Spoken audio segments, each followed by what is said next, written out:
July August গণঅভ্যুত্থানের পর কেটে গেছে পুরো ১ বছর, কিন্তু এখনও কান্না থামেনি গাইবান্ধার শহীদ শাকিনুর পরিবারের। অন্যদিকে শাকিনুরের আরেক ভাই এর জীবন কাটছে শিকলে বন্দি অবস্থায়। এমন পরিস্থিতিতে হতবাক এলাকাবাসী। গাইবান্ধা থেকে কাউসার প্লাবনের প্রতিবেদন। পলাশবাড়ী উপজেলার কৃষক জামিল মিয়ার বড় ছেলে কামাল মিয়া মেধাবী এ তরুণ শিক্ষার্থীর জীবন কাটছে শিকলবন্দি অবস্থায়।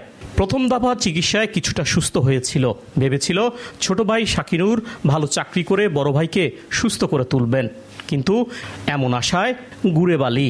জুলাই গণ অভ্যুত্থানে জীবন দিতে হয় তাকে, আর তাতেই পরিবারটিতে নেমে আসে অন্ধকার। সন্তানকে হারিয়ে বাকরুদ্ধ বাবা। বেশি কামাই অর্জন করার লোক ছিল আমার ওই ছেলেটা, তো সংসার আমি কিভাবে চালাই, দিন আনি দিন খাই। 3 ছেলে 2 মেয়ে, বড় ছেলে পাগল, আর মাঝলাটা পুলিশে গুলি খায়। দীর্ঘ 1 বছর হয়ে গেল মৃত্যু হয়েছে।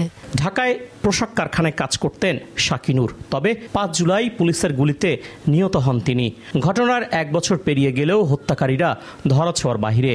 এক সন্তানের রক্তমাখা জামা আর অন্য সন্তানের শিকলবন্দি জীবন। পরিবারটি সহায়তায় এগিয়ে আসার দাবি স্থানীয়দের। আন্দোলনের কারণে ওই শাকিনুর রহমান শহীদ হওয়ার পর তারপরে মনে করেন যে উনি আরও মাথার সমস্যা বেশি হয়। কে কোথায় মেয়ে লোক যায় না যায় তা গালিগালাজ করে। এখন যদি সরকার না কিছুটা চিকিৎসাপাতি করলে হয় না, তাহলে মনে করে যে ভালো হলে হয় না, ঘুরে ফিরে বেড়ালে হয় না বাবা। ইতিমধ্যে পরিবারটিকে আর্থিকভাবে সহযোগিতা করার কথা জানান জেলা সমাজসেবা অফিসের এই কর্মকর্তা। জুলাই ছাত্র জনতার গণ অভ্যুত্থানের সময় যারা নিহত হয়েছে তাদের পরিবারের মধ্যে, বিশেষ করে আমাদের গাইবান্ধা যারা আছে, সকলকে আমরা সহযোগিতা করেছি। আমাদের পলাশবাড়ি শাকিনুর রহমান, ওর বড় ভাই মানসিক প্রতিবন্ধী, তাকে আমরা সমাজসেবা অধিদপ্তর থেকে প্রতিবন্ধী ভাতা দিতেছি, এবং সেই সাথে আমরা সমাজ কল্যাণ পরিষদ থেকে তাকে এইবার 10,000 টাকা আর্থিক সহায়তা দিয়েছি। 24-এর গণ আন্দোলনে ঢাকায় নিহত হয়েছেন গাইবান্ধা জেলার 6 জন, আহত শতাধিক।